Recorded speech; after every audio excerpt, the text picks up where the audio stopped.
बहुत खुशनसीब, very lucky you know. कौन वो? उसे जाने दो यार। तुम एक समझदार लड़की हो परी, बल्कि तुम एक जीनियस लड़की हो। तुमने मुझे इस मसले को हल करने के लिए सुबह सुबह बुला लिया 12 बजे, क्योंकि डीप डाउन इनसाइड अपने अंदरून में तुम भी जानती थी कि दिलों के मामलों को सिर्फ और सिर्फ कमाल ही हल कर सकता है ना? परी सबसे पहले तो हमें मेहरीन को ये बात बतानी होगी कि आज़र बेवफा नहीं है, फ्रॉडिया नहीं है। वो ऐसा कभी कर नहीं सकता, क्योंकि बेवफाई उसके अंदर नहीं है। He can't do it। अरे इस वक्त ये मेरा मसला नहीं है कि वो बेवफा है या नहीं है, बस किसी ना किसी तरह ये रिश्ता कायम रहना चाहिए। कमाली कुछ करो प्लीज, वरना क्या? वकूफ, वरना बहुत बड़ा मसला हो जाएगा। बस इतना समझ जाओ तुम। अच्छा तो ये बात है। आ गया, हमें दूध का दूध और पानी का पानी करना होगा। अरे तुम दूध में से पानी निकालने की तैयारी कर रहे हो, मैंने इसलिए बुलाया तुम्हें यहाँ सुबह सुबह। एक काम करो, तुम घर जाओ तुम, और वहां जाके ना ये एक्सपेरिमेंट करो मिस्टर साइंसदान कहीं के। पर मैं तुम्हें एक समझदार लड़की समझता था, लेकिन मैं गलत था। भाई मेरे कहने का मतलब है कि हमें सबसे पहले जाकर आज़र से बात करनी चाहिए। हाँ बिल्कुल सही कह रहे हो, यही तो मैं कह रही हूँ। बल्कि ना हमें इसी वक्त जाना चाहिए आज़र भाई के पास। हाँ अभी नहीं भाई, मैंने अभी तक नाश्ता नहीं किया, तुमने मुझे कुछ ऑफर नहीं किया, मैं नहीं जा सकता अभी। एक दिन नाश्ता नहीं करोगे तो मर नहीं जाओगे तुम। उठो चलो ना यार कमाली, चलो ना। चलो उठो चलो।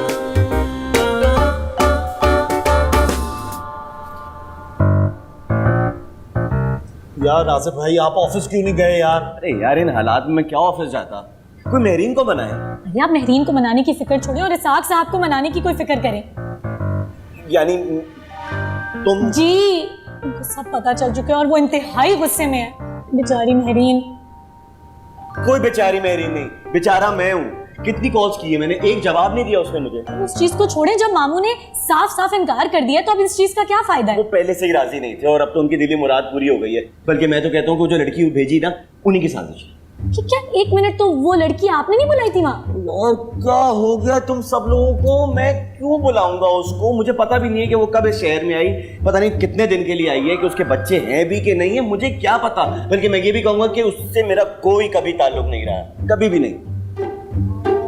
तो इसका मतलब ये है कि वो तो मैरिड है? हाँ? अब हर कोई मेरी और मेहरीन की तरह तो नहीं बैठा रहेगा ना, कर लियो कि उसने शादी। इसका मतलब मामला साफ है। मुझे तो पहले ही पता था कि आप मासूम हैं, है ना? हाँ आप फिक्र ना करें, आपका मामला ना सुधर जाएगा, कोई टेंशन लेने की जरूरत। अरे कुछ भी नहीं होता, कुछ भी नहीं होगा। एक दफा जब शक का बीज दिल में बैठ जाए ना, उसके बाद कभी भी एतबारी नहीं होती, बल्कि मोहब्बत की मौत ही होती है। अरे ऐसे तो ना बोले यार आसिफ भाई, देखिए ना, जहाँ शक होता है ना वही मोहब्बत होती है। अब कभी उन्होंने मुझ पे, बाबर पे या परी पे तो कभी भी शक नहीं किया ना, समझे इस बात को। वाह कमाली, कितनी जबरदस्त बात बोली है। बिल्कुल आप इसकी बात पे गौर करें और इंशाल्लाह वापस आएंगे एक अच्छी खबर के साथ। चलो उठो, आ जाओ। नहीं कहाँ आ जाओ, चाय तो पिला दो। ओह यार आई एम सो सॉरी, मैं अपनी परेशानी में भूल गया। मैं तुम दोनों को चाय पिला दूं। अरे नहीं जरूरत नहीं है। और वो महंगी वाली पेस्ट्री भी है, क्रीम वाली। Okay okay okay. उफ़ो मेहरीन, उन्होंने आपसे कोई बेवफाई नहीं की है, तो आप पूरी बात ही नहीं सुनती हैं। बल्कि वो तो ये कह रहे थे कि आपकी बेएतबारी की वजह से उनकी इतनी बुरी हालत है, पता है आपको।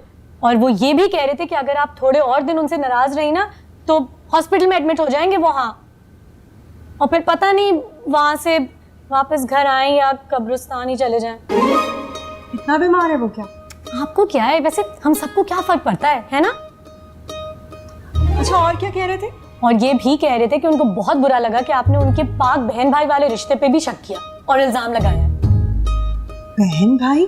कौन से बहन भाई? अरे वही लड़की जो रेस्टोरेंट आई थी अपनी भाभी से मिलने। वो उसकी बहन नहीं है, उसकी एक्स गर्लफ्रेंड है। अरे ऐसा कुछ नहीं है, और ये वैसे भी पुरानी बात है। आज़िम भाई ने मुझे खुद बताया है कि पहले भी वो उन्हें अपनी बहन ही समझते थे और अभी भी अपनी बहन समझते हैं। वैसे मेहरीन हद होती है, आपको पता है वो तो आपसे मिलने आना चाह रही थी ताकि शादी के प्रोग्राम्स में आपकी हेल्प कर सकें। वाकई? हाय अल्लाह, ये मैंने क्या कर दिया? इतनी क्या सोचती होंगी वो आपके बारे में? इन सब छोड़ो, तो सोचो कि आज़िम भाई के दिल पे क्या बीत रही होगी। अब मैं क्या करूं? क्या मतलब? सॉरी बोलें और क्या। मैं उसका सामना कैसे करूंगी? मैं बहुत शर्मिंदा हूँ, मैं नहीं कर सकती। हाँ तो शर्मिंदा होने के बाद ही तो सॉरी बोला जाता है। हाँ ठीक है, मुझे उससे मिलके उसे मनाना पड़ेगा। एक तो पता नहीं क्या मुसीबत है मेरे साथ, एकदम से इतना गुस्सा आ जाता है। पता नहीं कब मैं एक नॉर्मल इंसान की तरह सुकून से रहना सीखूंगी। बहुत बुरी हूँ मैं। जी चलें, कोई बात नहीं, आप फिक्र ना करें और बिल्कुल टेंशन ना लें। हम आपकी मुलाकात अरेंज कराते हैं, फिर आप सॉरी बोल दीजिएगा, लेकिन तैयारी पक्की रखिएगा अपनी। हाँ ठीक है।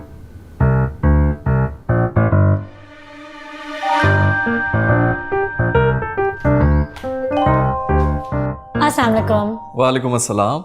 वो मैं जुबैदा को लेने आई थी, किधर है वो? जुबैदा को छोड़ो, मुझे ये बताओ फिर क्या सोचा है तुम्हारी वो मेहरीन फुप्पो ने? किस बारे में? वो जो आजर भाई को उनके नाकर्दा गुनाह की सजा मिल रही है उस बारे में ना। ओफो, हमने इतनी कोशिश की थी कि ये बात आपके घर तक ना पहुंचे, फिर भी यहाँ आ गई है।